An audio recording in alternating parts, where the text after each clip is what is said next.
In the quiet stillness of history, there emerges a figure whose presence reshaped the world with neither wealth nor armies, but with truth, compassion, and unwavering dedication to a divine message. From the deserts of Arabia came a man named Muhammad, born in the city of Mecca, whose legacy would echo across continents and through centuries. His life was not marked by worldly luxury or ease, but rather by humility, trials, and a love for humanity so deep that even in the face of cruelty, he responded with mercy. He walked gently on the earth, speaking not to dominate, but to guide with wisdom drawn from the Creator. Before the first revelation descended, he was already known among his people as Al-Amin, the trustworthy one. He had no crown upon his head, no riches to command respect, and yet people sought his counsel, comforted by his sincerity and the calm strength in his gaze. He lived simply, choosing modesty in dress, food, and shelter, finding richness in character rather than in gold or silver. The sincerity of his smile, the warmth of his manner, and the integrity of his word left a lasting impression on those who knew him. His mission began in solitude as he withdrew to the cave of Hira, seeking answers in silence. There, in a moment forever etched in spiritual history, he received the first words of divine revelation. He trembled not out of fear for himself, but out of awe for the weight of what he had been entrusted with. From that moment on, he carried within him a light meant to illuminate the hearts of all who would listen. That light was not harsh or blinding. It was gentle, like the rising of the moon over a darkened valley, softly revealing what had been hidden. The world he was born into was one of tribal feuds, injustice, and idolatry. Yet, he never raised his voice in anger for his own sake, and when faced with rejection or insult, he bore it with patience that flowed like a quiet stream, steady and enduring. Even those who opposed him were often left stunned by his dignity and restraint. He taught that strength lay not in overpowering others, but in mastering oneself, that the highest among people were those with the purest hearts, and that every human soul was worthy of respect. In his eyes, there was tenderness for the orphan, hope for the outcast, and dignity for the enslaved. He stood in defense of the weak, gave freely to those in need, and forgave those who wronged him with a grace that disarmed the hardest of hearts. His was a message not only of faith, but of deep, abiding love. For his family, for his companions, and for generations he had never seen but still prayed for. He was a man whose words were few, but full of meaning, whose silence was thoughtful, whose every step carried purpose. Through him, the values of justice, mercy, and truth were woven into the fabric of human conscience. His story is not just one of miracles and milestones, but of the quiet nobility that comes from walking in the light of faith. The traces of his life remain not in monuments of stone, but in the hearts of those who remember him with reverence. And so begins a journey, not of noise or spectacle, but of reflection and remembrance, where each step leads closer to understanding the man who was chosen to carry the final message, not with pride, but with peace. Long before the world would come to know him as the final messenger, the last prophet, Muhammad was born into a world of shifting sands and ancient traditions. It was the year 570 of the Common Era, a time remembered by the people of Makkah as the Year of the Elephant, named after the failed invasion of the Holy City by an Abyssinian army led by Abraha. This event, marked by divine protection of the Kaaba, set the stage for a life that would one day be filled with divine purpose. In that very year, amidst the mountains and valleys of Makkah, a child was born into the noble clan of Banu Hashim, a respected branch of the Quraysh tribe. His father, Abdullah, was a man of integrity and good standing, but fate would write his absence into the first pages of his son's life. While still in the womb of his mother, Amina, Muhammad lost his father, who passed away on a trade journey to Yathrib, later to be known as Medina. Thus, the prophet entered this world as an orphan, before he could even open his eyes to see it. Amina, his mother, was known for her graceful spirit and calm demeanor. She raised her son with tenderness and care, seeing in him a quiet strength even as an infant. But her time with him would also be fleeting. When Muhammad was just 6 years old, while returning from a visit to his father's grave in Yathrib, Amina fell ill on the journey and passed away in a small village called Abwa, leaving the young boy to face the world once more without the comfort of his parents. In the wake of this second loss, Muhammad came under the guardianship of his grandfather, Abdul Muttalib, a man revered in Makkah for his leadership and generosity. Though already aged, Abdul Muttalib treated his grandson with a special affection, keeping him close and showing him a love that softened the weight of early sorrow. The young boy would often be seen sitting beside his grandfather near the Kaaba, observing the ways of the elders, listening quietly to conversations, and taking in the bustling life of the city. But again, time would test him. Just 2 years later, Abdul Muttalib also passed away, and guardianship of Muhammad passed to his uncle Abu Talib. Abu Talib, though not a wealthy man, was rich in heart and loyalty. He cared for Muhammad as if he were his own son, and under his care the boy grew into a youth marked by quiet reflection, keen observation, and impeccable conduct. As he grew older, he joined his uncle on trade caravans that crossed the deserts to Syria and other parts of the region. These journeys were not only opportunities for business, but also for learning. Muhammad observed the different peoples, cultures, and customs, but always remained grounded in the values of truthfulness, modesty, and compassion. It was during these years that his character began to shine with increasing brilliance. He never partook in the common vices of his society. While many young men of his age spent their time in merriment, indulging in drink and song, Muhammad chose a life of simplicity and restraint. He was often found in solitude, contemplating the meaning of life and the injustices he saw around him. The society in which he lived was deeply tribal and stratified. The poor were oppressed, women were treated as property, and infanticide was a tragic norm. Idolatry was widespread, with hundreds of idols placed in and around the Kaaba. Yet in the midst of this, Muhammad stood apart, untouched by these practices, guided by a natural purity that others came to admire. He became known for his honesty and trustworthiness. Merchants and townspeople alike would entrust him with their goods, confident in his integrity.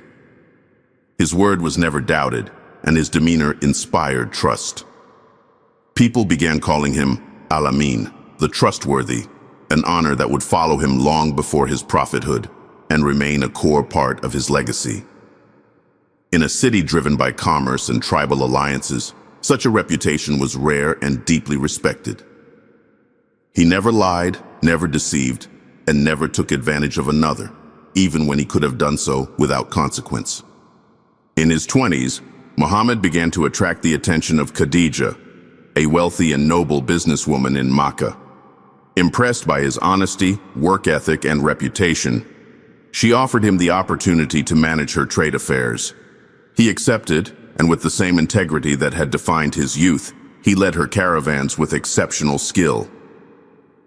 On one such journey, her servant, who accompanied Muhammad, returned to Khadija with glowing reports, not just of Prophet but of Muhammad's conduct, his fairness, his modesty, and his sincerity. Moved by what she heard, Khadija proposed marriage through a trusted intermediary. Though she was 15 years his senior, the bond between them was strong and immediate. They married, and their union was filled with love, mutual respect, and unwavering support. Their marriage marked the beginning of a period of peace and stability in Muhammad's life. With Khadija, he found not only a partner in household matters, but a confidant and a pillar of strength who would later play a crucial role when the first revelations descended. During these years, he continued to live modestly despite the wealth Khadija brought into the home. He helped with household tasks, mended his own clothes, and treated others with gentleness regardless of their status. Even in these days of relative comfort, Muhammad's heart remained troubled by the state of society. The false gods, the suffering of the poor, the corruption of the leaders, all these weighed heavily on him. He longed for something more, a deeper truth, a light to cut through the darkness he saw engulfing his people. Often, he would retreat to the cave of Hira, nestled in the mountains just outside of Makkah. There, in the quiet solitude of the cave, surrounded by stone and sky, he would reflect, pray in the way of Abraham, and ponder the mysteries of life and the presence of the divine. It was a life shaped by sorrow and love, hardship and grace. From orphaned child to beloved husband, from quiet observer to a man of unwavering principle, Muhammad's early life set the foundation for the extraordinary mission that awaited him. He did not seek power or recognition. He sought truth. And even before revelation came, that quest for truth already flowed through his every word and action, like a stream carving its gentle way through a desert, patient but unstoppable. From the earliest moments of his life, those around Muhammad recognized a presence that was both gentle and profound. He was not loud, nor did he demand attention, yet his presence commanded deep respect. There was something in the stillness of his manner, in the sincerity of his eyes, in the measured grace of his actions, that drew people near with a sense of comfort and trust. His character was not forged in privilege or ease, but shaped by hardship, reflection, and a quiet strength that never wavered. He was known not for elaborate speeches or boastful claims, but for the silent eloquence of his behavior. In a world often ruled by pride and competition, he chose humility. In a society where strength was measured by dominance, he revealed a new strength, one rooted in self-restraint, forgiveness, and love. Throughout his life, he embodied truthfulness. His word was his bond. Even his enemies, those who opposed his message and sought to silence him, never dared to accuse him of lying. His honesty was so deeply rooted in his nature that people entrusted him with their valuables, confident that he would guard them as if they were his own. This integrity became a cornerstone of his being, not out of calculation or reputation, but because his heart simply could not bear deceit. He lived in harmony with his conscience, never compromising his principles for gain, never bending his ethics for favor. He was the same in private as he was in public, consistent in his truth, unwavering in his values. What made his character even more radiant was his compassion. He had a heart that opened wide for everyone, the poor, the traveler, the widow, the orphan, even the animals that walked the earth and the birds that flew above. He treated all creatures with tenderness, never raising his voice in anger without cause, never striking out in rage. If a child interrupted his prayer, he would shorten it out of mercy. If a beggar approached him, he would give even when he had little. He greeted the elderly with honor, embraced children with affection, and never allowed arrogance to find a home within him. His humility was sincere, not performed. He sat among his companions as one of them. He ate what they ate, he dressed modestly, walked humbly, and rejected all signs of pride or self-importance. Those who were closest to him would often marvel at how he served others with his own hands. He would mend his clothes, patch his sandals, and help with the chores at home. He never demanded service from others. When food was placed before him, he never criticized it. If he liked it, he ate it. If not, he simply left it without complaint. He ate slowly, never overeating, and always expressed gratitude for whatever was provided. In conversation, he never interrupted. He listened with full attention, turning his whole body toward the one who spoke, giving them the feeling that they were seen, heard, and valued. There was a profound gentleness in his speech. He never mocked or ridiculed. He never shamed others, even when they were in the wrong. When someone made a mistake, he corrected them in the most graceful way, preserving their dignity and allowing them a path to redemption without embarrassment. His words were purposeful, never excessive, and always coated with wisdom. He avoided sarcasm and gossip, and whenever he had to speak firmly, he did so with justice, never cruelty. His laughter was soft, never uproarious, and his tears flowed easily, especially when praying for his people or remembering the blessings of God. He possessed extraordinary patience. Life did not spare him from sorrow or injustice, yet he endured each trial with unwavering trust. He was mocked, boycotted, threatened, and attacked. He lost his beloved wife, his children, his closest companions. Yet in all of this, he never allowed bitterness to take root in his heart. He forgave when most would seek revenge. He prayed for those who hurt him. When he returned to Makkah after years of exile, standing victorious before those who once sought his death, he did not seek punishment. Instead, he asked them, "What do you think I will do to you?" And when they replied with fear, he said, "Go. You are free." That moment, more than any conquest, revealed the depth of his nobility. His sense of justice was equally unmatched. He stood against oppression in every form, regardless of who the oppressor was. He taught that the weak and the strong were equal before the law, that the poor deserved the same dignity as the rich. He reminded his followers that true greatness was not in lineage or wealth, but in righteousness. He lived what he preached. He never accumulated riches. If wealth came to him, he gave it away by nightfall. He did not store for himself treasures, but sought treasure in the hearts of people, through kindness, service, and truth. There was also beauty in the way he connected with those around him. He knew people by name. He remembered their stories. He smiled often, and when he did, it came from the depths of his soul. It was said that no one felt invisible in his presence. Even those who felt insignificant in society found worth when standing beside him. He saw potential where others saw failure. He offered hope where others delivered judgment. And he never allowed fame, influence, or power to cloud his vision or dim the light of sincerity within him. Animals, too, felt the mercy in his touch.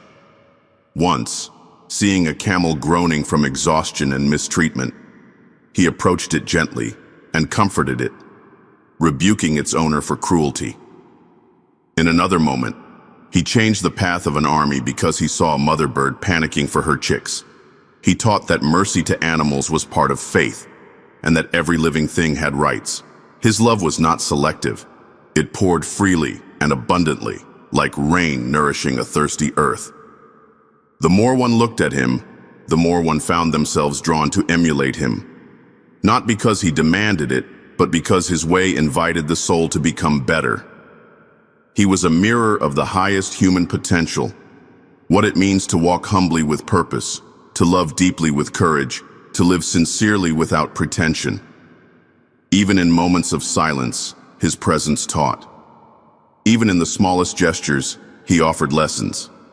In his character, the world found a model not built on power, but on purity, not born of fear, but of love. He was not just a man of words, but of deep, consistent action. Every moment of his life revealed a layer of virtue. Every day, another step on the path of moral excellence. Those who met him never forgot him, and those who heard of him found their hearts moved even centuries later. His character was the living proof of the message he carried. And through him, the world came to know that beauty, when rooted in truth and guided by mercy, has the power to change everything. In the stillness of the Arabian night, beneath a canopy of stars that stretched endlessly across the heavens, a man sat alone in the quiet sanctuary of a cave.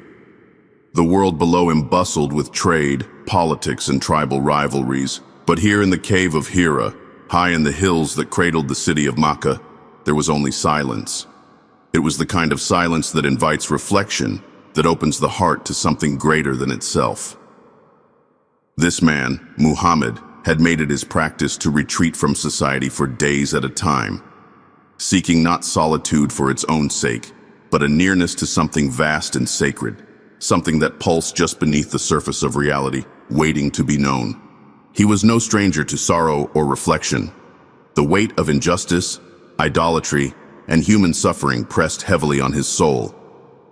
He saw people bowing to stone idols, offering sacrifices to objects their own hands had shaped, and his heart trembled at the emptiness of it all. He watched as the strong exploited the weak, as the wealthy ignored the cries of the hungry, and as tribal arrogance crushed mercy and humility beneath its heel. But he did not raise his voice in protest. Not yet. He waited. He searched. He prayed in silence, his hands raised not to an image, but to the invisible Creator, whom his heart recognized even if his tongue had not yet been given the words. Each visit to the cave was a search for clarity. He would carry food and water with him and stay for days, wrapped in contemplation, gazing over the valley below. The wind would pass gently through the rocks, carrying with it the scent of earth and sky. The night would fall, and stars would appear one by one like divine lanterns, each whispering secrets to those who listened with the soul. It was in one of these sacred nights, in the month of Ramadan, that everything changed. In that moment, when the heavens chose to speak again after centuries of silence, the cave was no longer still. Without warning, the silence broke. A presence filled the space, unseen but undeniably real. The air itself seemed to tremble. A voice, powerful and overwhelming, surrounded him. It was not like any sound he had ever known. It did not simply enter his ears, it echoed in his very being. The voice said, "Read."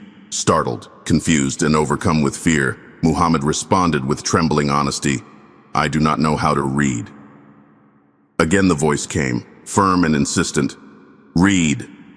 His heart pounded as the presence enveloped him, neither cruel nor gentle, but absolute. Again he pleaded, "I do not know how to read." And once more the voice commanded, "Read, in the name of your Lord who created." In that instant, something immense passed through him. The words were imprinted not just in his mind, but in the very marrow of his bones. The trembling of his body could not be calmed, for he had encountered something unlike anything this world could offer. The angel who stood before him was none other than Jibreel, the same messenger who had come to prophets before him. But to Muhammad, who had never imagined such a destiny, the encounter was overwhelming. The experience did not begin with certainty or ease, but with awe, fear, and the trembling humility of a heart awakened by the voice of heaven. He rushed down from the cave, his body shaking, his breath short, his soul still reverberating with the echo of divine command. The stones beneath his feet barely registered as he descended the mountain, seeking comfort, seeking explanation, seeking the only person who could calm his stormed heart. When he reached his home, he went straight to his beloved wife, Khadijah. In her embrace, he found the warmth and steadiness that he so desperately needed. He said to her, "Cover me, cover me," and she wrapped him in a cloak, holding him close as he tried to make sense of what had just happened. Through choked breath and wide eyes, he told her everything. He described the cave, the voice, the command to read, and the fear that perhaps something terrible had happened to him. But Khadijah, ever calm, ever wise, did not respond with disbelief or doubt. She saw the light in him long before the world did, and her faith in his goodness was unwavering. She reassured him, reminding him of his character, his honesty, his care for the poor, and his loyalty to truth. She told him that God would never humiliate someone like him. Seeking further confirmation, she took him to her cousin, Waraka ibn Nawfal, a learned man who had studied the scriptures of previous prophets. When he heard Muhammad's account, Waraka's eyes filled with tears.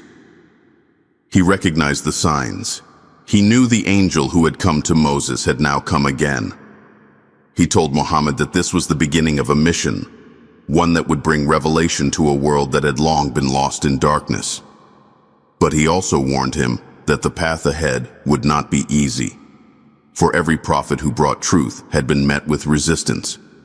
In the days that followed, the silence returned. The cave was quiet once more.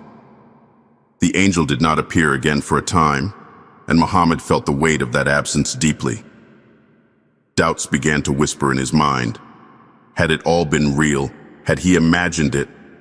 But then the presence returned, not with wrath or condemnation, but with reassurance. New verses came, guiding him gently into the role he had been chosen to fulfill.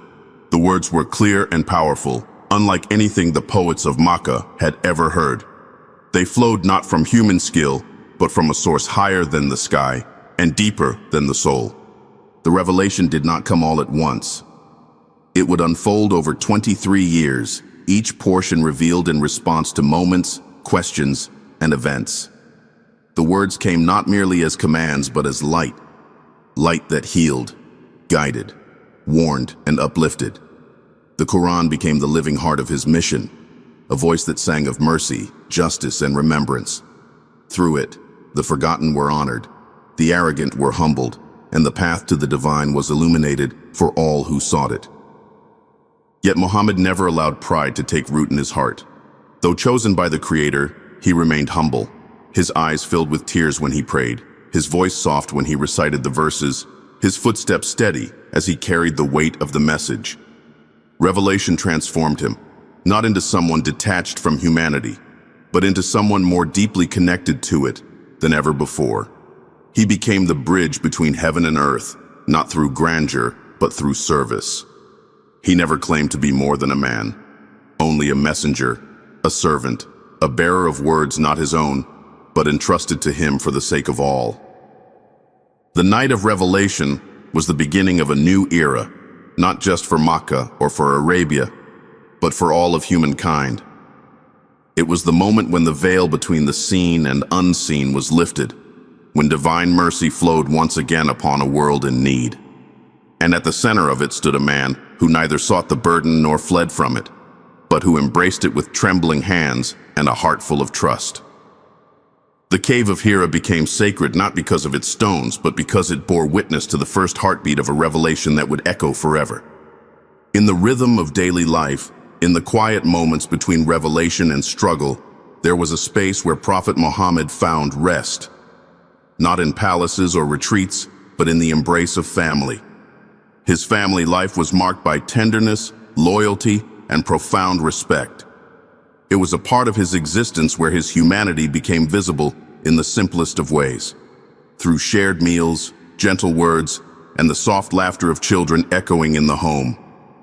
Despite the weight of his mission, he never allowed its burden to separate him from the ones he loved. In fact, the way he treated his family became another form of Dawah, a living message of what it meant to lead with mercy and walk in humility. At the heart of his family life was Khadija bint Khuwaylid, the first person to believe in his prophethood and the one who knew him best. Before the world recognized his station, she knew his worth. Before the angels spoke to him, she had seen the signs of his greatness in the way he treated people and honored truth. Their relationship began not with drama or wealth, but with trust. She had hired him to manage her trading caravans, and he returned not just with profit, but with a reputation even more sterling than before. The reports she received from her servant who accompanied him were full of praise for his fairness, his honesty, and his gentle conduct. Moved by what she heard, Khadija proposed marriage, and he accepted. At the time, she was 40 and he was 25. Yet never once did he express concern about her age or her previous marriages. What mattered to him was the nobility of her soul, and what mattered to her was the purity of his heart. Their marriage was one of unwavering companionship. She supported him emotionally, financially, and spiritually. When he first received revelation and returned home shaken, it was Khadija who calmed him, wrapped him in a cloak, and reminded him that a man of his character could never be forsaken by God. Her words became a balm to his soul, and her presence was a constant comfort. For the entirety of their marriage, he took no other wife. She was his only partner, his beloved, his closest confidant. Their home was modest, but it was filled with peace. The Prophet often helped with chores, swept the floor, mended his own clothes, and played with his children. There was no sense of superiority or hierarchy, only love and shared responsibility. Together, they had several children. Their sons, Qasim and Abdullah, passed away in infancy, leaving the Prophet with a sorrow that lingered quietly in his heart. Their daughters, Zainab, Ruqayya, Kulthum, and Fatima, grew up under the warmth of their parents' care. The Prophet loved his daughters deeply, treating them with kindness and respect that defied the cultural norms of the time. In a society that often devalued daughters, he would stand up when his daughter Fatima entered the room, kiss her forehead, and seat her beside him. His affection for her was so great that she became known as the one who resembled him most in character and demeanor. She shared his softness, his devotion, and his patience. The bond between father and daughter was unbreakable, rooted in love and spiritual kinship. Fatima eventually married Ali ibn Abi Talib, the Prophet's cousin and a man of deep faith and loyalty. Their union was simple, marked not by grand celebration, but by mutual respect and piety. The Prophet supported them, not with wealth, but with prayers and encouragement. From this marriage came Hassan and Hussein, his grandsons, whom he adored beyond measure. He would carry them on his shoulders, let them climb on his back during prayer, and remind his followers that they were the leaders of the youth of paradise. His love for them was visible, unhidden, and pure. They were not just grandchildren, they were pieces of his heart. After the passing of Khadijah, a sorrow settled over him. He mourned her deeply, for she had been his fortress of peace during the stormiest of days. Even years later, he would speak of her with love, often remembering the small acts of kindness she had shown. He would send gifts to her friends, speak gently of her memory, and become emotional at the mention of her name. Her absence was not a wound that faded. It became a sacred space in his heart, honored and protected. When others asked about her, his eyes would soften and his voice would lower, carrying the tenderness of a man who had loved deeply and lost. In the years that followed, the Prophet entered into other marriages, each for reasons that extended beyond personal desire. Some were to protect widows, others to strengthen community ties, and a few were based on divine instruction. But in each case, he upheld the highest standard of fairness and respect. He never favored one wife unjustly over another. He was emotionally available, kind in speech, and gentle in his dealings. His wives spoke of his patience, his attentiveness, and his humility. He consulted them, shared meals with them, and listened to their concerns with genuine interest. One of his wives, Aisha, was known for her sharp intellect and spirited nature. She became a scholar in her own right, narrating hundreds of hadiths that would shape Islamic thought for generations. Their relationship was filled with playful moments and deep conversations, revealing that love could be both lighthearted and profound. Even in matters of discipline and conflict, the Prophet demonstrated a remarkable ability to maintain peace. When disagreements arose among family members, he never resorted to anger or harshness. He corrected gently, praised often, and always left room for forgiveness.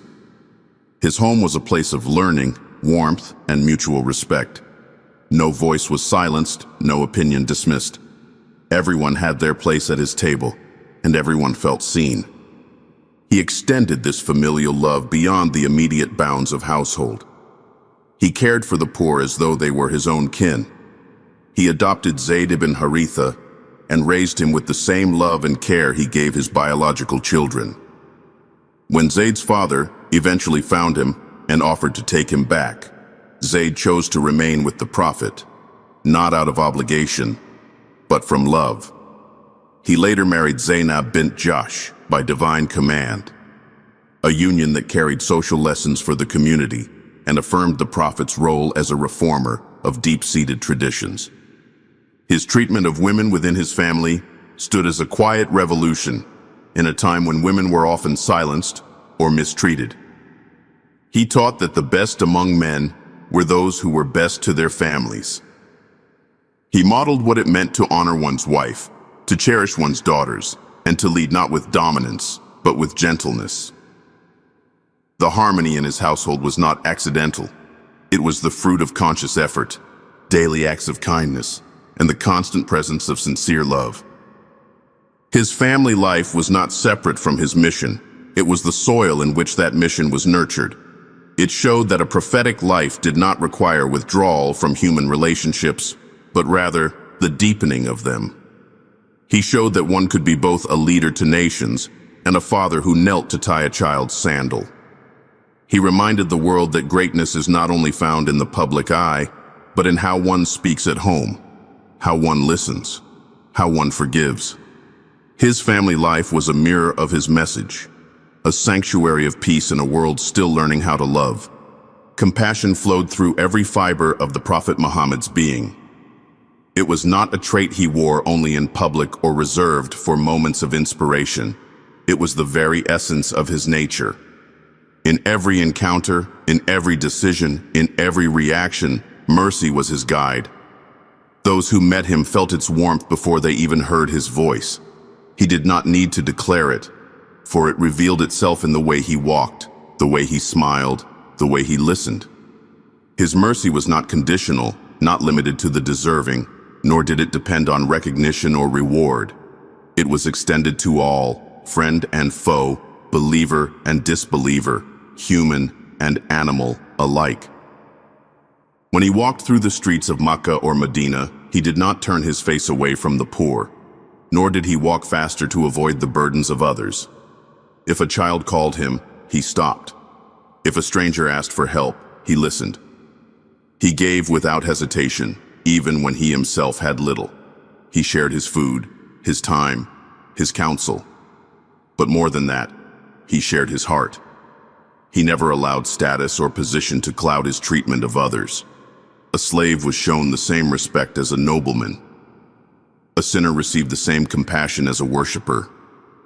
It was not about what people had done, but what they could become.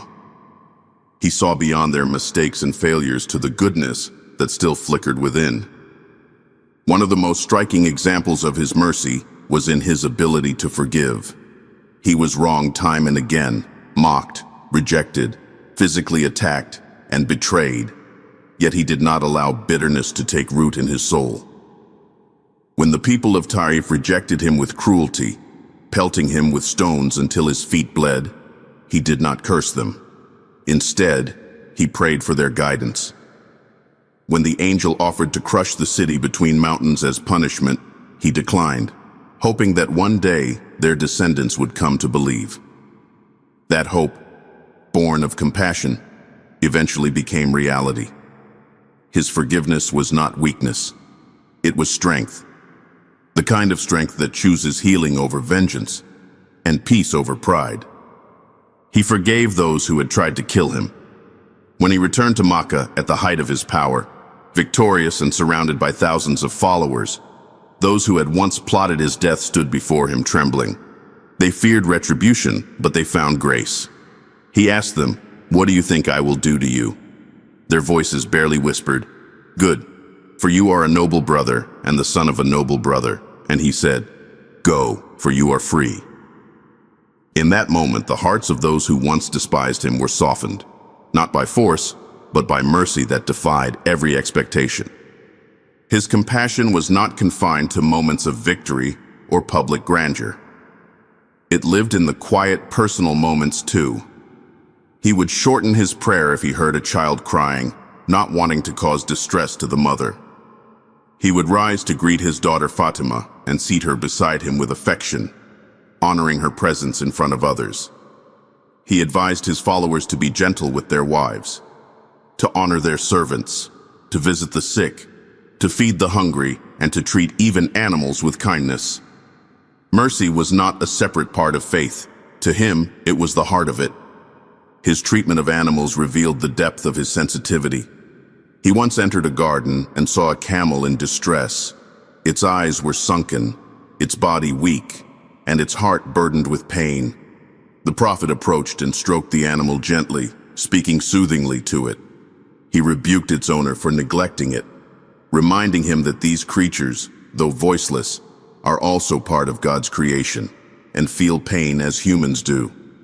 On another occasion, he changed the path of an entire army to avoid disturbing a mother bird nesting with her chicks. His awareness was constant. No suffering escaped his notice. The Prophet's mercy extended even to those society had abandoned. A woman who had committed adultery came to him, seeking punishment to purify herself. Though the law required a strict penalty, he did not rush to judgment. He asked her to return after giving birth. Months passed, and she returned with her child in her arms. He then asked her to return after weaning the child. More time passed. When she came back again, he finally carried out the judgment. But afterward, he prayed for her forgiveness and declared that her repentance was so sincere it could rival even the greatest acts of devotion. He reminded his followers not to condemn people without understanding the depths of their remorse, their journey, or their pain. Even when others around him were harsh or impatient, he remained calm. A man once pulled his cloak so violently that it left a mark on his neck.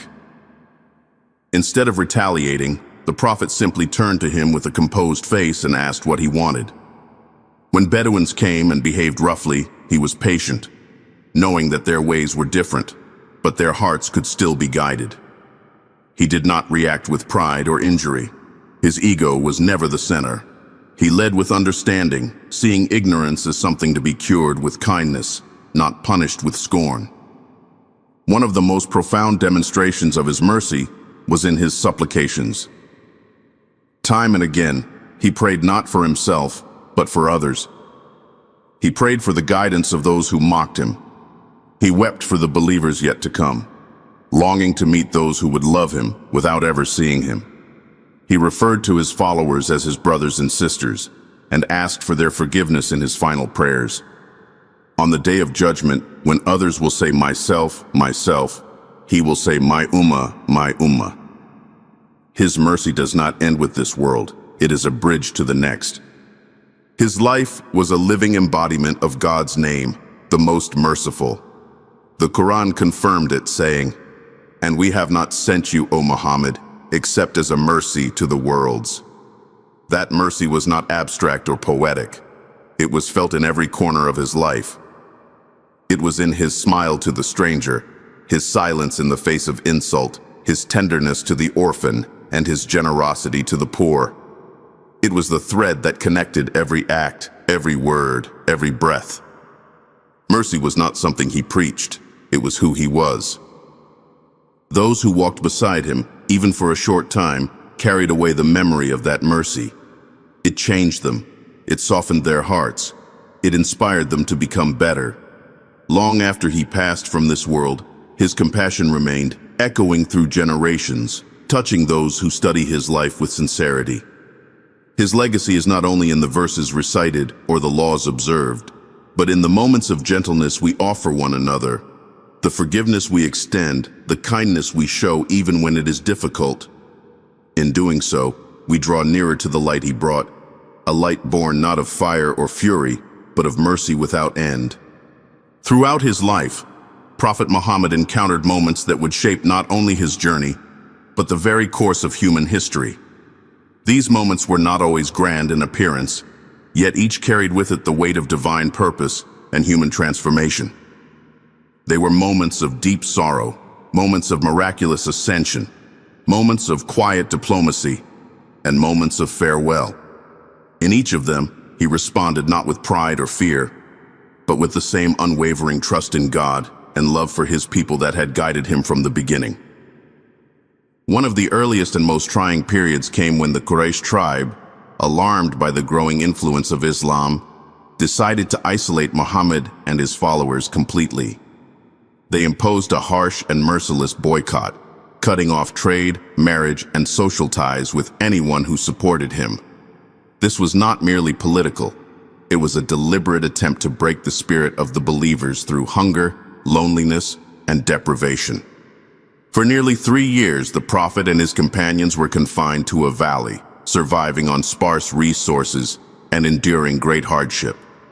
Children cried from hunger, the elderly suffered in silence, and every day tested their resolve. Yet the Prophet did not complain or abandon his mission. He comforted his companions, reminded them of the reward for patience, and continued to pray for the hearts of his enemies to soften.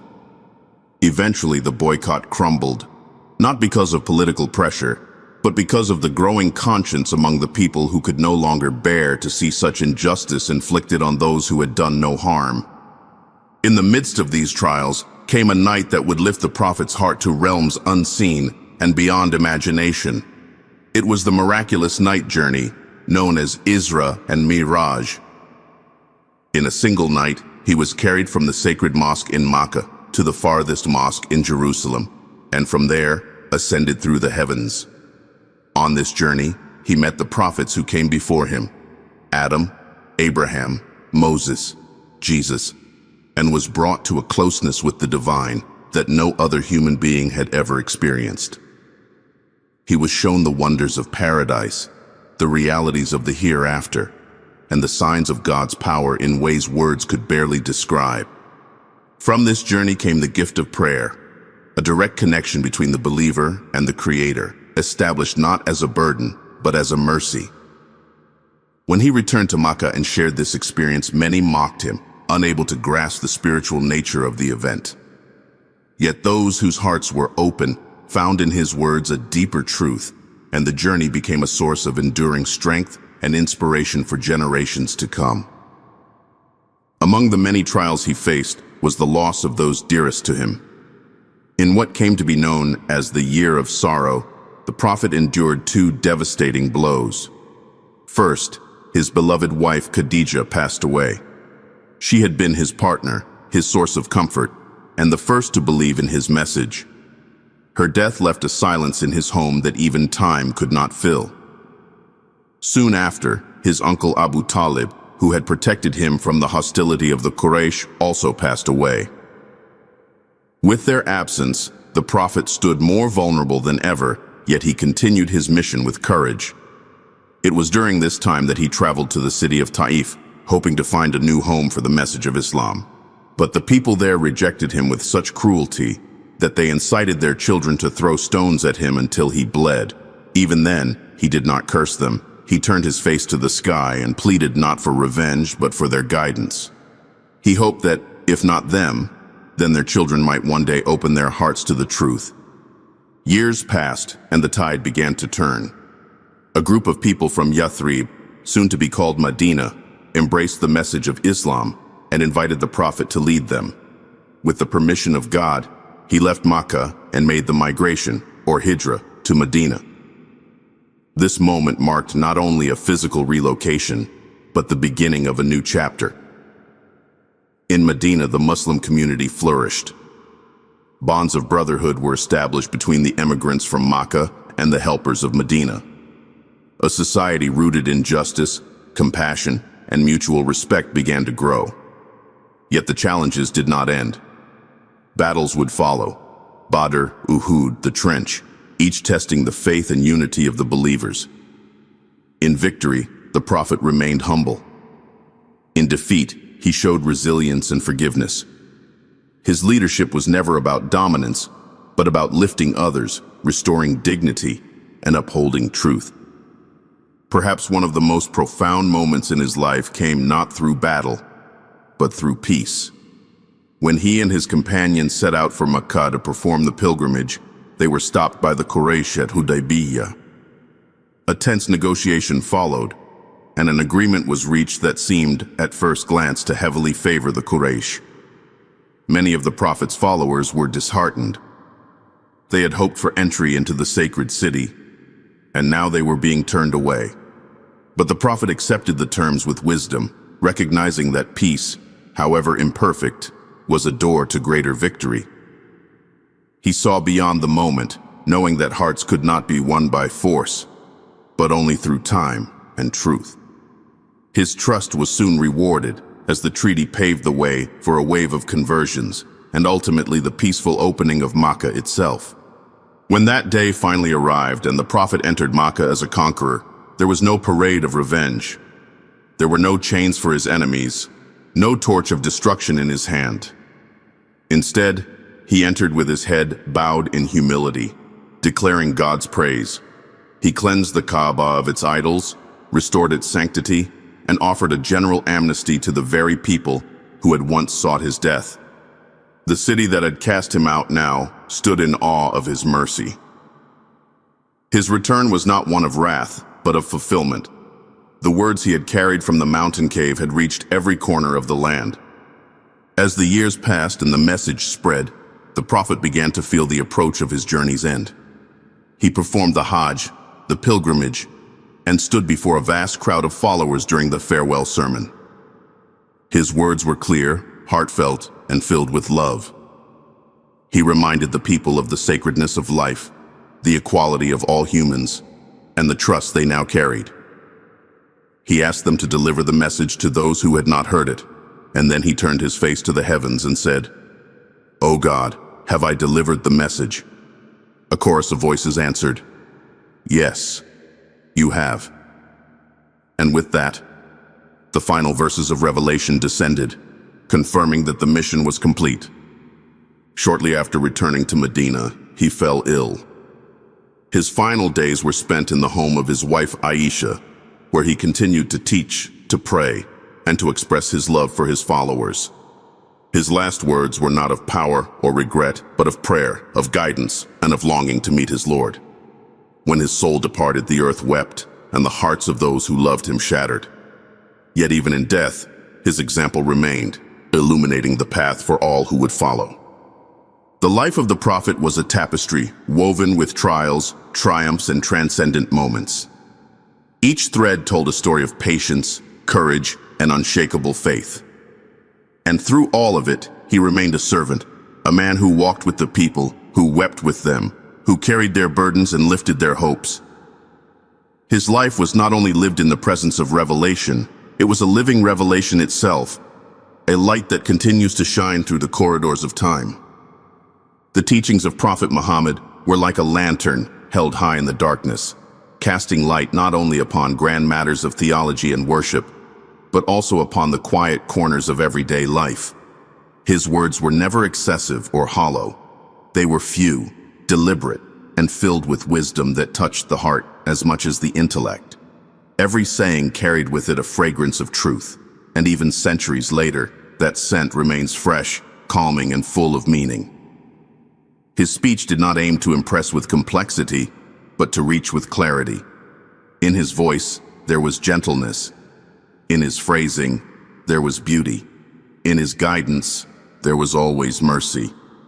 One of the most cherished aspects of his teachings is how they balance the seen and the unseen. He reminded his followers of the world beyond this one, of the hereafter and the presence of angels, of the scales of justice, and of the eternal life that follows death. Yet, at the same time, he gave importance to the mundane moments of life: how to eat, how to sleep, how to greet others, how to treat animals, and how to manage anger. His message was never distant or abstract. It was rooted in the soil of human experience. He offered guidance for kings and shepherds alike, for scholars and servants, for the powerful and the powerless. He taught that the best among people are those who are most beneficial to others. Goodness was not defined by titles or wealth, but by kindness, generosity, and service. To smile at another was a form of charity. To remove harm from a path was an act of faith. To visit the sick, to feed the hungry, to forgive the one who wronged you, these were signs of spiritual strength. His teachings constantly reminded the listener that real greatness lies in humility, and that every act of goodness, no matter how small, is known to God. His emphasis on intention was another hallmark of his wisdom. He said that every deed is judged by its intention, and that a person will be rewarded according to what they truly sought. This teaching reshaped the way people understood their actions. It meant that two people could perform the same outward deed, but one might be raised in reward and the other held back, depending on what lived in their heart. It was a call to sincerity, to purify one's purpose, to act not for praise or reputation, but solely for the pleasure of the Creator. When it came to relationships, his teachings were tender and deeply human. He advised men to treat their wives with kindness, and to remember that the best of men are those who are best to their families. He reminded women of their strength, their dignity, and their rights. He spoke of mothers as the most deserving of love, honor, and obedience, repeating the word mother 3 times before mentioning the father. His love for children was evident in the way he would play with them, carry them on his shoulders, and weep for their suffering. He even delayed sermons when he saw a child in need, placing the child's comfort before his own words. His approach was never rigid or cold. It was always rooted in compassion and connection. In community matters, he taught fairness and justice. He declared that no Arab is superior to a non-Arab, and no white person is superior to a black person, except by piety and good action. In a society shaped by tribal pride, these words were revolutionary. He reminded people that they came from the same origin, and that their true value lay not in their lineage, but in their character. He encouraged reconciliation between enemies, justice for the oppressed, and honesty in trade. Trust was a pillar of his teachings. He said that the one who cheats is not truly among his followers, and that breaking a promise was a sign of hypocrisy. His words were a moral compass, pointing always toward integrity and righteousness. In spiritual matters, he taught balance. He warned against excess and extremism. He advised people to pray, to fast, to give charity, and to remember God, but also to rest, to care for their bodies, and to find joy in life. He once told a companion who had vowed to spend every night in prayer and every day in fasting that he himself, the messenger of God, prayed and rested, fasted and broke fast, and that whoever turned away from his way was not truly following him. In this, he taught that spirituality should not be a burden, but a source of peace. It should flow through the rhythm of life, elevating it rather than escaping it. The Prophet often used simple metaphors to make profound truths easy to grasp. He said that the believer is like a date palm, firmly rooted, yet graceful, benefiting others with its shade and fruit. He said that the one who remembers God is like the living, while the one who forgets is like the dead. He spoke of the heart as a vessel that could be filled with light or darkened by sin, and of faith as something that increases and decreases based on one's actions and sincerity. These teachings were like seeds planted in the hearts of listeners, growing slowly into trees of understanding and action. His sayings about mercy were especially beautiful. He taught that God is more merciful to his servants than a mother is to her child. He said that those who show mercy to others will receive mercy from the most merciful. He urged people to be gentle, saying that whenever gentleness is found in something, it beautifies it, and whenever it is removed, it leaves things ugly. Even in matters of justice, he encouraged people to err on the side of kindness when possible. He told his followers to ease the burdens of others, to speak good or remain silent, and to always choose the path of peace when it was open. Among his most powerful teachings was his warning against arrogance. He said that no one who has even a speck of pride in their heart will enter paradise. He described the truly strong person not as the one who can overpower others, but as the one who controls themselves in anger. He taught that God looks not at outward appearances, but at hearts and deeds. These reminders cut through vanity and reminded believers of their true standing, not in the eyes of society, but in the sight of their Creator. Even his final sayings before his passing were filled with care. He reminded his followers to treat women well. He emphasized the importance of prayer, of holding fast to the Qur'an, of staying united. He did not leave behind wealth or material possessions, but he left a treasury of wisdom that continues to guide and inspire. His teachings were not locked in time. They live on, in the pages of sacred texts, in the memories of the faithful, and in the actions of those who try, day by day, to walk in his footsteps. To read his sayings is to hear the rhythm of a heart attuned to divine love. To follow his teachings is to discover that Islam is not merely a set of rules, but a way of being that elevates the soul and beautifies the world. His words are like drops of gentle rain falling on thirsty ground. Each one has the power to awaken something within, to soften, to heal, to remind, to uplift. Through his teachings and sayings, he did not merely inform people, he transformed them, and through them, he still transforms hearts today. There was a profound tenderness in the way the Prophet Muhammad regarded his people. His love for the Ummah was not an abstract idea or a vague emotion. It was a living, breathing force that guided his thoughts, his prayers, and his sacrifices every single day of his life. It poured from his heart like light from the sun, touching not just those who stood beside him, but those who would come long after him, those he never met with his eyes, but knew deeply in his soul. His love for the Ummah was vast and enduring, anchored not in personal gain or recognition, but in mercy and concern for their eternal well-being. From the earliest days of his mission, the Prophet's concern was not limited to conveying the message of Islam. He carried the burdens of the people who rejected it, the people who misunderstood it, and even those who harmed him because of it. He wept not out of weakness, but because his heart bore the weight of every soul lost in confusion or sin. He would stand in the stillness of the night, in prayer long after others had gone to sleep, whispering the names of his followers and asking for their forgiveness, for their protection, for their guidance. His feet would swell from standing, and when asked why he pushed himself so hard despite already being promised paradise, he simply replied that he wanted to be a grateful servant. He would often say that each prophet before him had been granted a prayer that would be accepted without fail, and while others used theirs in this world, he chose to save his for the day of judgment. And what would he use it for? Not for his own safety or comfort, not for status or power, but for his Ummah.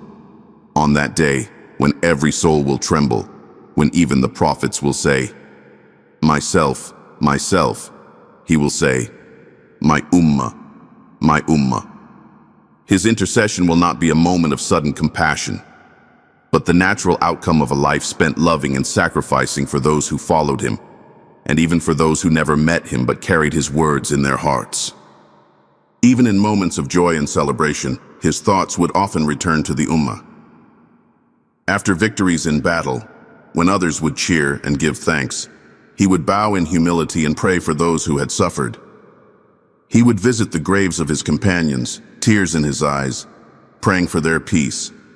And in his final illness, when the nearness of death had become undeniable, his lips still moved in prayer. His voice still murmured concern for his people. He asked for them again and again, his soul preparing to leave this world while still clinging to the hope that his Ummah would be protected and united. His love was not passive.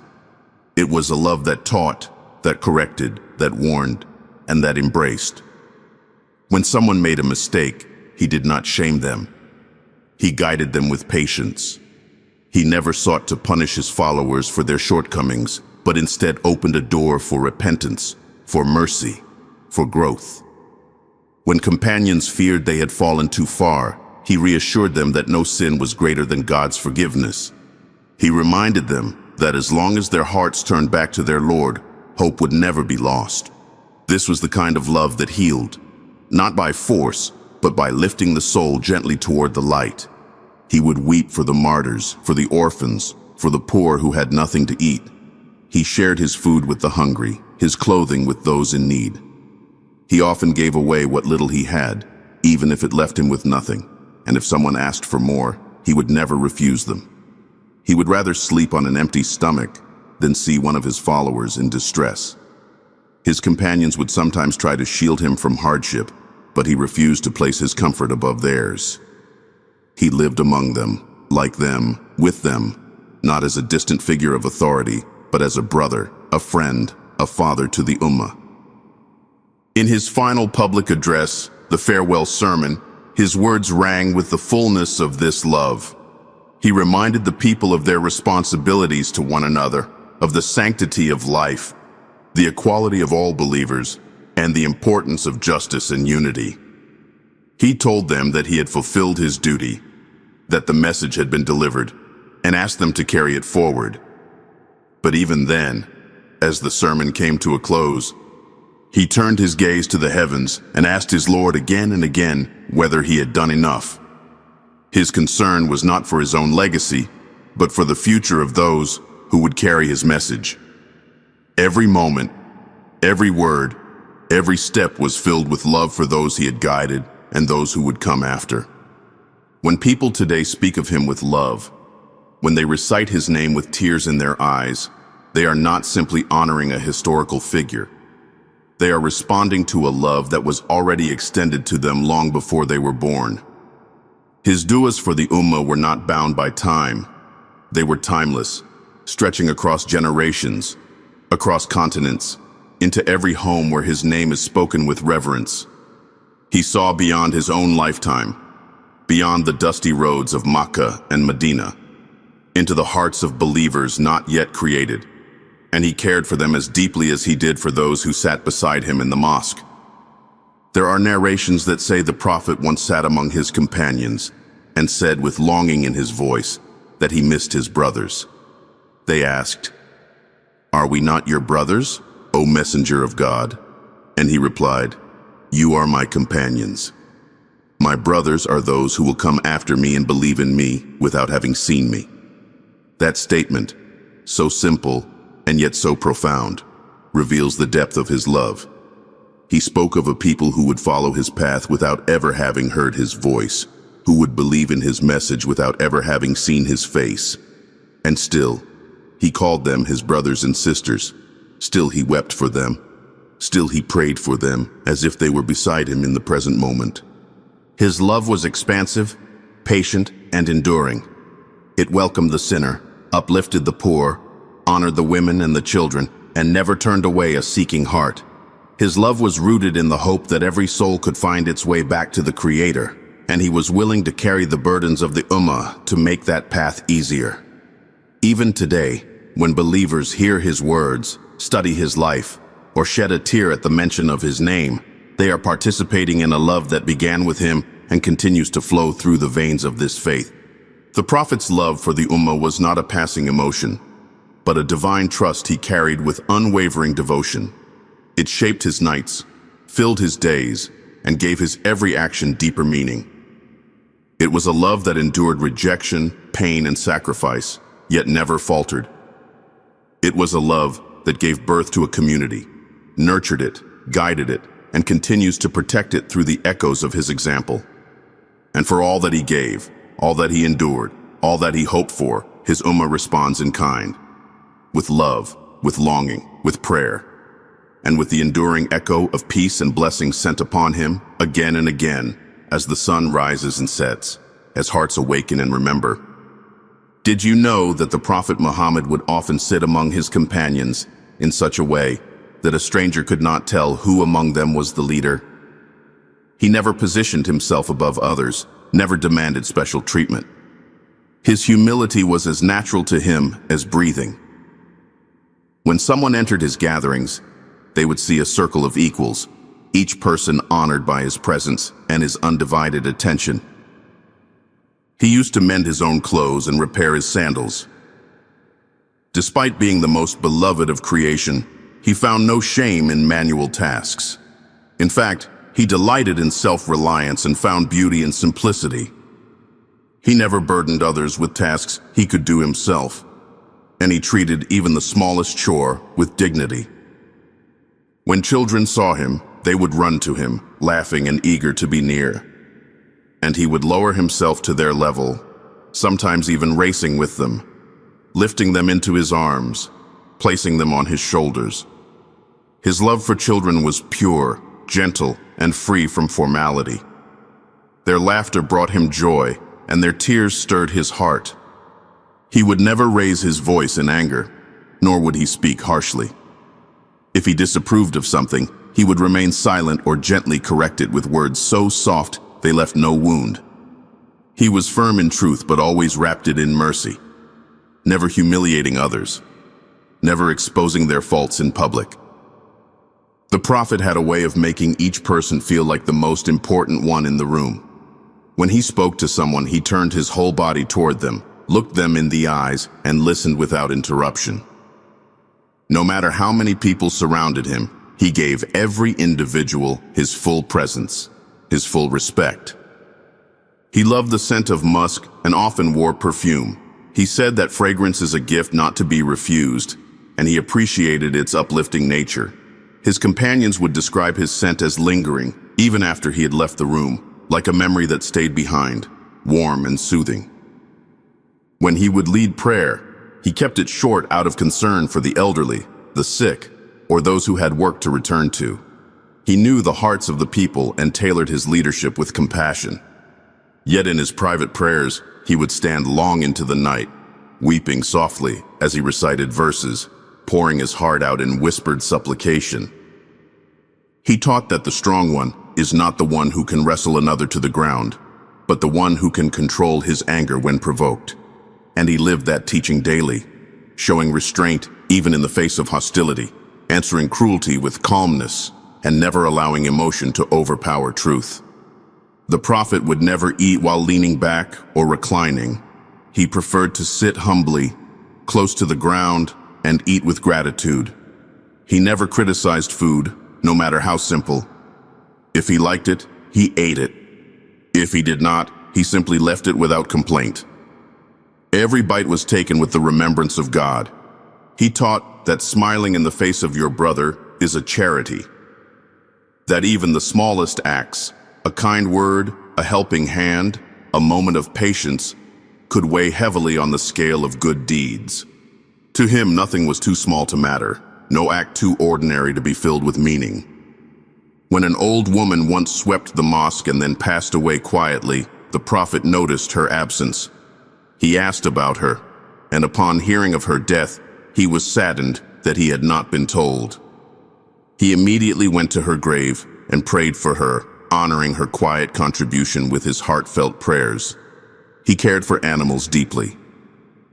Once, he saw a camel overworked and underfed, and his eyes filled with tears.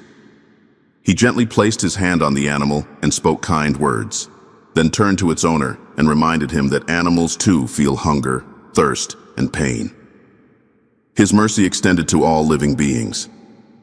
He used to call people by the names they loved most and often gave affectionate nicknames to those around him. He would never call someone by a name that hurt or embarrassed them. His speech uplifted, healed, and built bridges where others might have drawn lines. He was once gifted a cloak and wore it briefly, then gave it away to someone who admired it. Generosity for him was a reflex, not a decision. His heart found joy in giving, and he never feared poverty from sharing what he had. He knew that giving never decreased wealth, and that what is given for the sake of love returns in ways unseen. He taught that God is more merciful to his servants than a mother to her child. And when he spoke of mercy, his voice would soften, his eyes sometimes moistening, because he felt its weight and truth so deeply. It wasn't merely a concept to him, it was a living force he carried in every interaction. The Prophet would visit the sick regularly, even if they were of different faiths. He would sit beside them, hold their hand, offer comforting words, and remind them of hope and healing. He taught that visiting the ill brings peace not only to the patient, but to the visitor as well. He once said that a prostitute was forgiven by God because she gave water to a thirsty dog, and another woman was condemned for starving a cat. Through these stories, he showed that compassion and cruelty, even in the smallest matters, have cosmic consequences. Every life matters, and every action ripples beyond what we see. When his companions asked him how they could increase their faith, he told them to keep their tongues moist with the remembrance of God. He taught that peace enters the heart not through noise or argument, but through quiet connection with the divine, through whispered praise and gentle prayer. He never interrupted someone speaking unless it was to stop harm. He waited, listened, and responded with thoughtfulness. He believed that everyone deserved to be heard, and that silence could carry more wisdom than words when chosen with care. He loved rain. When it began to fall, he would expose part of his garment to it, letting the drops touch his skin. He said it had just come from his Lord. He found beauty in the signs of nature, saw messages in the clouds, the trees, the stars, and taught others to reflect upon them with wonder and gratitude. When he saw someone feeling low, he would console them, placing a hand on their shoulder, offering words that lifted their spirit. He never minimized their pain, but gently guided them toward hope. His presence alone was often enough to soothe a troubled heart. He once said that the entire earth has been made a place of worship. Wherever you are, you can turn to God. You do not need walls, towers, or rituals to find Him. Just sincerity, humility, and a heart willing to reach out. He lived with little, slept on a mat that left marks on his back, and declined the riches offered to him. He chose instead the life of the poor, walking with them, eating with them, and reminding others that true richness is not in possessions but in the soul. The prophet said that hearts become rusty like iron, and that they can be polished with the remembrance of God and the recitation of the Qur'an. He believed in the healing power of spiritual reflection, in the gentle renewal of a weary heart through soft remembrance and still moments. Even in laughter, he was measured. He smiled often, but his laughter was never loud or excessive. It came from a place of lightness, not mockery. It brought comfort, not discomfort. It was the laughter of someone who saw the beauty and the brevity of life, and chose to carry both with grace. Each of these gentle facts is a thread in the rich fabric of a life lived with purpose, tenderness, and unwavering love. In remembering them, in reflecting upon their meaning, hearts find quiet and rest, carried gently into peace by the one who was sent as a mercy to all worlds. As the gentle echo of these reflections begins to fade into the quiet corners of your heart, a stillness settles over the story we've walked through together. The life of Prophet Muhammad was not simply a collection of events or teachings. It was a living, breathing testament to mercy, truth, and unwavering love. Each moment of his journey carried weight, yet moved with the softness of compassion. He was a man who lived among people, feeling their joys, their sorrows, their hopes and fears, and offering to each of them something of himself, whether it was a word of kindness, a prayer whispered in solitude, or a moment of silent understanding. In a world often burdened by noise and conflict, his presence was a sanctuary of gentleness. He taught not only by command, but by quiet example.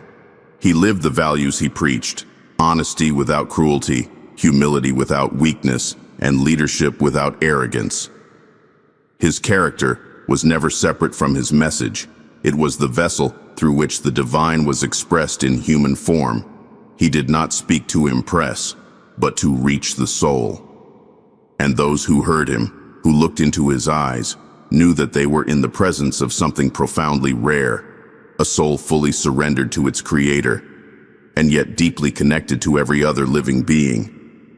His legacy lives on not in monuments or statues, but in the warmth of a smile offered to a stranger, in the act of holding back anger when you have the power to harm, in the decision to forgive when vengeance would be easier. It lives on in the gentleness shown to a child, in the care extended to the elderly, in the compassion felt even toward animals. Every action rooted in love and mercy echoes something of his way. Though centuries have passed since his footsteps graced the earth, his light remains. It glows in the hearts of those who love him, in the prayers whispered by millions across the globe, in the verses recited with awe and longing. That light cannot be dimmed by time. It is not bound by history. It flows through every act of sincerity, every moment of truth, every gesture of goodness inspired by his example. And perhaps what makes his life so unforgettable is not only his message, but the way he cared. Even in his final breaths, his concern was not for himself, but for his people, for those who believed and those who had yet to believe. He spoke of us long before we spoke of him. He prayed for us long before we knew his name. His heart beat not just for the companions who walked beside him, but for every soul who would one day try to follow his path. To know that is to feel the depth of his love, a love that stretches beyond time, across distance, straight into the heart of anyone willing to receive it. So as we bring this journey to a close, hold on to that love. Let it soften the sharp edges of your days. Let it guide your choices, heal your wounds, and draw you closer to the peace he embodied. You are part of the Ummah he prayed for, part of the vision he carried with such care. And in your smallest moments of kindness, your quiet prayers, your efforts to do good even when unseen, his legacy lives on through you. May peace and blessings forever be upon him, the one who taught us how to walk gently, speak truthfully, and live meaningfully. and may your heart carry his light with tenderness wherever you go.